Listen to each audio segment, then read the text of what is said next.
Bonjour à tous, bienvenue pour cette nouvelle vidéo. Aujourd'hui on va s'attaquer au déballage, au montage d'un grand classique. Je veux parler de la Ender 3. La Ender 3 c'est vraiment l'imprimante qui a démocratisé l'impression 3D chez le particulier en proposant une machine qui allie simplicité et qualité d'impression. Là il s'agit de la Ender 3 V2, donc la dernière version de cette machine que je vais monter, tester, calibrer pour un client. Donc on va commencer par ouvrir le petit carton.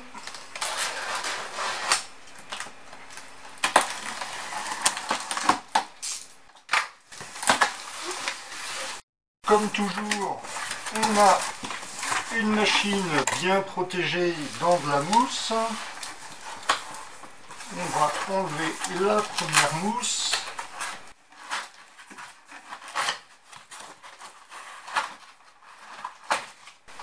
Hop. On a le manuel d'instruction en anglais, évidemment, pas de version française.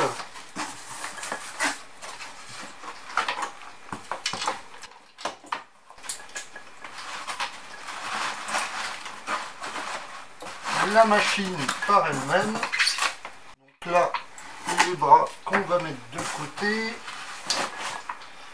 Donc la machine qui est déjà bien préassemblée. On a le bloc extrudeur. Donc là, je reviendrai dessus plus tard. On a un extrudeur en plastique que moi je remplace systématiquement parce que la solidité est franchement pas au rendez-vous.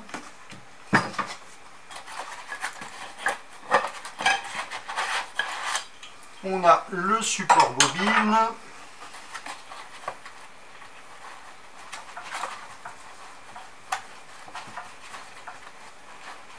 Le petit écran qui est relativement dur à sortir de la mousse.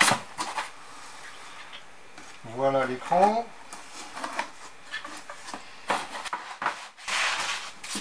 On retire la deuxième mousse et là on a encore des choses à l'intérieur, le cordon secteur prise européenne, un set d'outils, les roulettes de guidage axe Z, le moteur d'axe Z. Alors quelques accessoires. Le tendeur de courroie pour l'axe X, une superbe spatule pour décoller les pièces, et là les montants d'axe Z, et il faut faire attention, la vis de l'axe Z est dans les montants, surtout ne pas la faire tomber pour ne pas la tordre. Et voilà, je pousse le carton et on revient un petit peu là-dessus. Donc, qu'est-ce qu'on trouve dans les accessoires? Alors, un échantillon de PLA pour faire des tests sur les premières impressions. Il n'est pas livré sur une bobine, donc ça c'est pas top parce que ça va s'enrouler partout.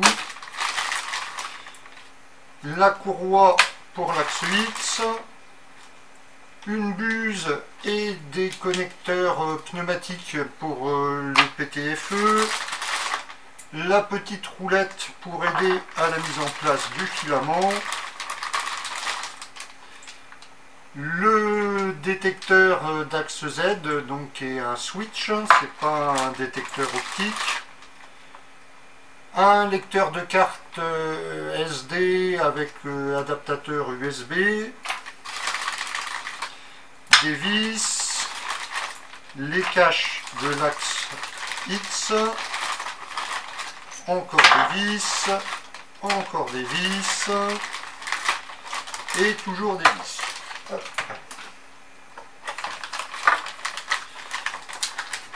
Parmi les accessoires, on a généralement ce qu'il faut pour effectuer le montage complet de la machine. Donc, on retrouve une pince coupante qui est d'une qualité qui n'est pas trop mal. Donc ça va permettre de pouvoir séparer les supports, couper les pièces, etc.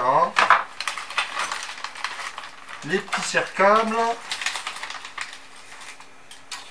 une aiguille pour déboucher les buses, et un set d'outils avec clé plate pour régler les excentriques, des clés Allen, un petit tournevis. Donc vraiment tout ce qu'il faut pour monter la machine. Je vais procéder au montage. Comme d'habitude, je le fais en time-lapse, histoire d'avoir un montage rapide et de pouvoir voir les étapes assez rapidement. Il n'y a pas de difficulté particulière, c'est une machine qui se monte relativement bien, donc là ça en fait quand même un certain nombre que je monte. Je commence à avoir franchement l'habitude, ça devrait bien se passer. A tout de suite.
L'imprimante est montée, elle est parfaitement fonctionnelle, mais avant de l'utiliser, on va procéder à une petite modif, c'est-à-dire le remplacement de cet extrudeur en plastique. Le bras finit toujours par casser à cet endroit-là. J'ai déjà eu plusieurs fois le problème avec des clients et on finit toujours par le remplacer. Je vais mettre un modèle que je propose maintenant systématiquement avec les machines. C'est un modèle tout métal avec un tube PTFE de meilleure qualité ainsi que des ressorts jaunes qui vont venir remplacer les ressorts d'origine beaucoup trop souples qui conduisent à des réglages incessants du plateau.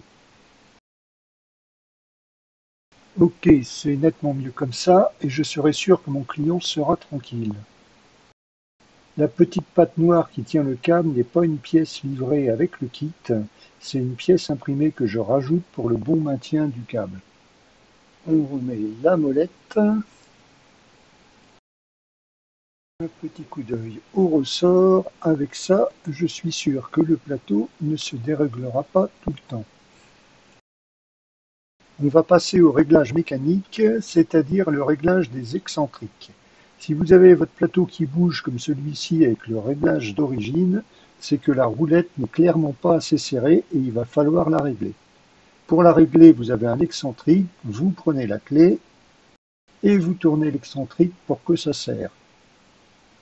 Ça doit être tournant glissant. On vérifie, là c'est pas encore assez, donc j'en resserre encore un petit peu. C'est bon, ça tourne en forçant un peu, le réglage est ok. On coulisse doucement le plateau pour vérifier qu'il n'y a pas d'à-coups, sinon ça indique que c'est trop serré. Là c'est bon, ça coulisse sans à-coups, le plateau est stable, le réglage est effectué. Idem pour les roulettes de l'axe Z, ici on peut voir que ça tourne librement, ça n'est pas bon. Je vais la resserrer.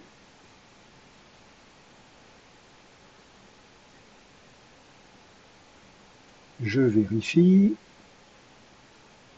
encore un petit peu. C'est bon, ça tourne en glissant un peu, c'est réglé.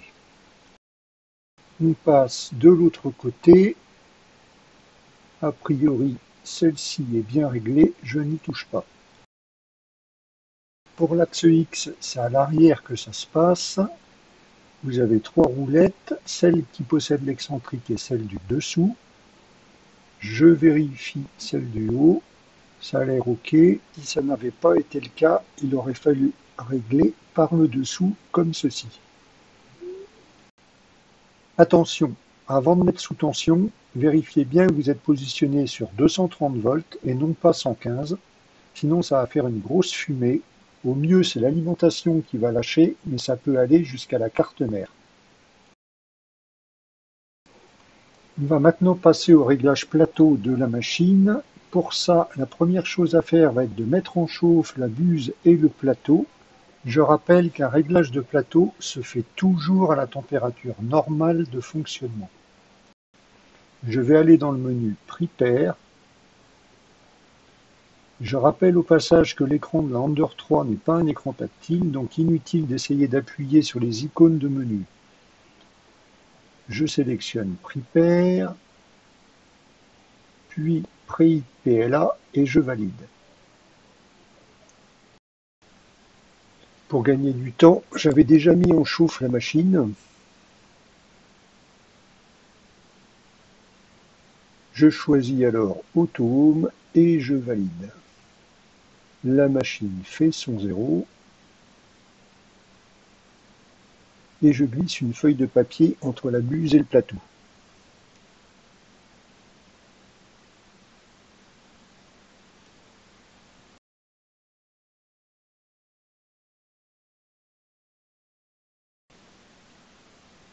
Le 0 machine est terminé et on peut voir que la feuille est coincée.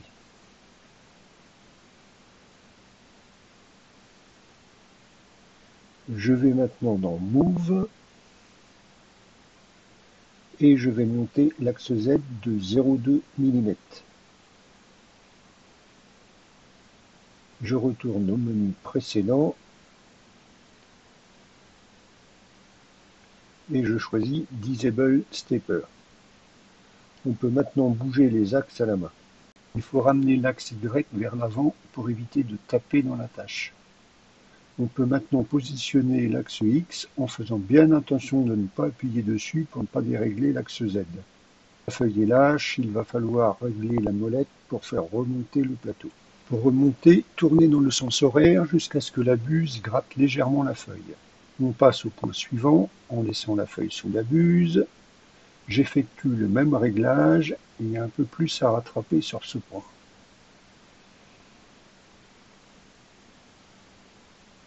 On passe au troisième point.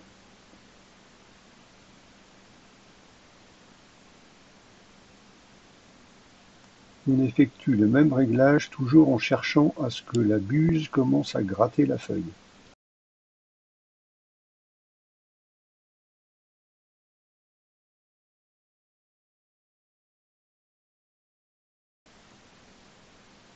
C'est OK, on va passer au dernier point.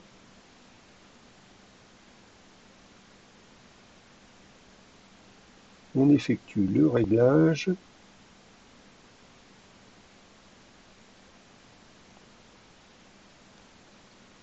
On va maintenant recommencer l'opération sur les 4 coins pour affiner. Il est important de faire ce deuxième passage sur un plateau très déréglé car le réglage d'un point influe sur les réglages du point diagonalement opposé.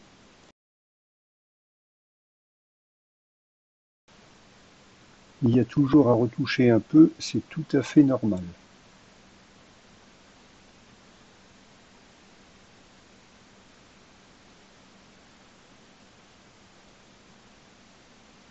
Et le dernier point.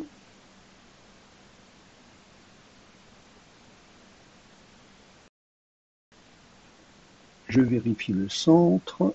C'est un peu là, ce qui indique que le plateau est légèrement concave, mais rien de dramatique sur cette machine.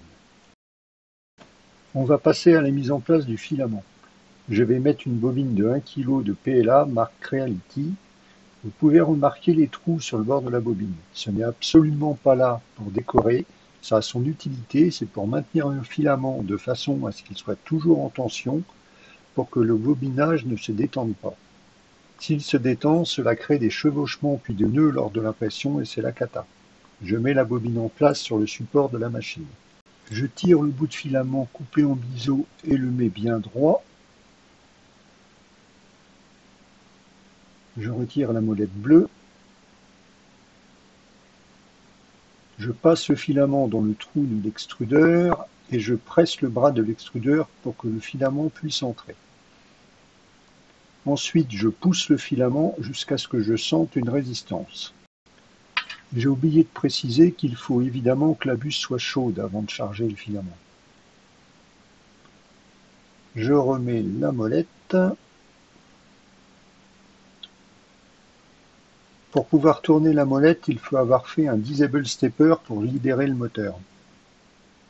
Je la tourne dans le sens anti-horaire pour faire avancer le filament, jusqu'à ce que le filament s'écoule par la buse.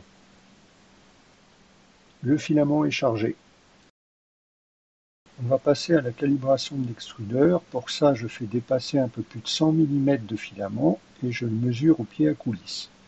Vous pouvez aussi utiliser un réglé, mais ça sera moins précis. Je prends la mesure. J'appuie sur le 0 du pied à coulisse pour avoir une mesure relative. Désolé, il manque un bout de vidéo. Il faut maintenant extruder 100 mm de filament. Pour ça, vous allez dans Prepare, puis Move. Vous réglez plus 100 sur le moteur extrudeur et vous validez.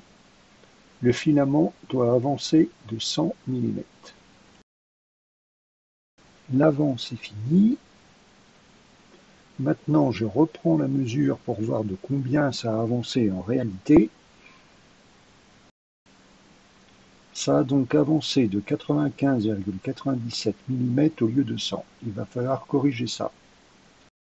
On va maintenant aller dans Control,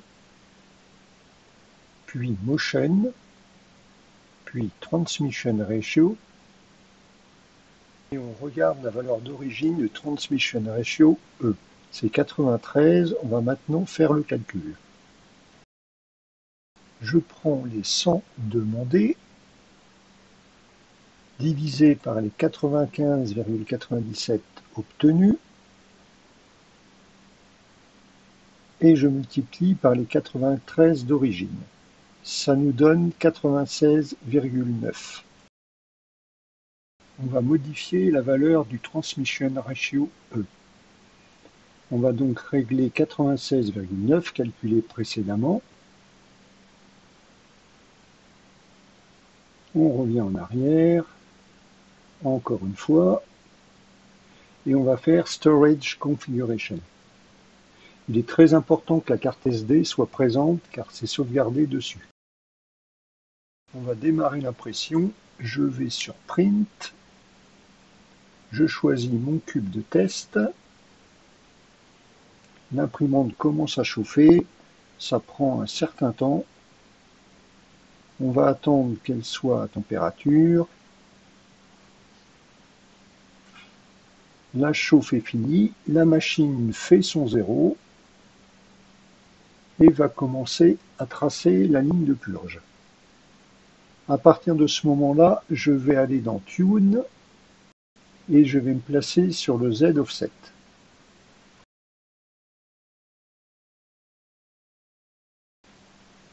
On va observer comment sont imprimées les premières lignes de la jupe.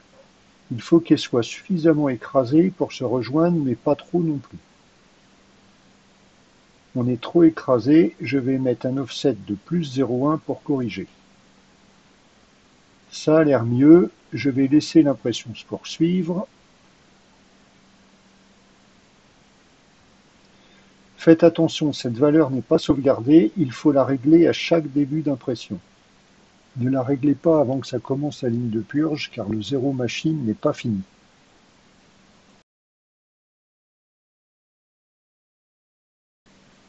On peut aussi jouer sur le réglage des molettes plateau. Pour 0,1, on peut dévisser d'un quart de tour chaque molette.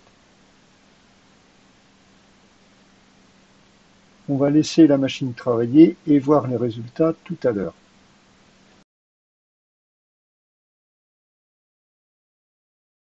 Résultat des tests, la machine est parfaitement fonctionnelle, le petit cube est super bien imprimé, il n'y a rien à dire. À part cet angle où il y a eu un léger décollement, mon offset de 0,1 n'était pas nécessaire. Ça m'étonnait un peu car mon réglage plateau était bon avec ma méthode à Z plus 0,2. On vérifie les cotes.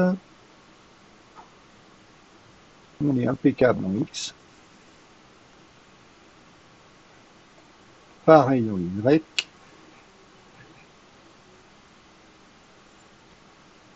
Et nickel aussi en Z.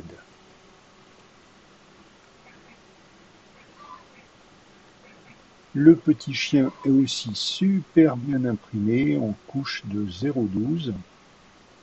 L'impression est très lisse, les couches sont régulières, pas de stringing.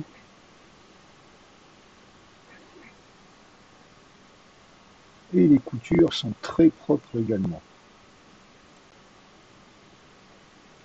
Pas de souci non plus pour le Benchy. Un petit défaut sur le surplomb, mais rien de méchant. Il faudrait peut-être baisser un peu la température de buse pour ce filament. Sinon, j'ai vérifié, toutes les cotes sont respectées. Comme d'habitude, les impressions sont de très bonne qualité avec cette machine. Elle est prête et je vais pouvoir la livrer. À une prochaine!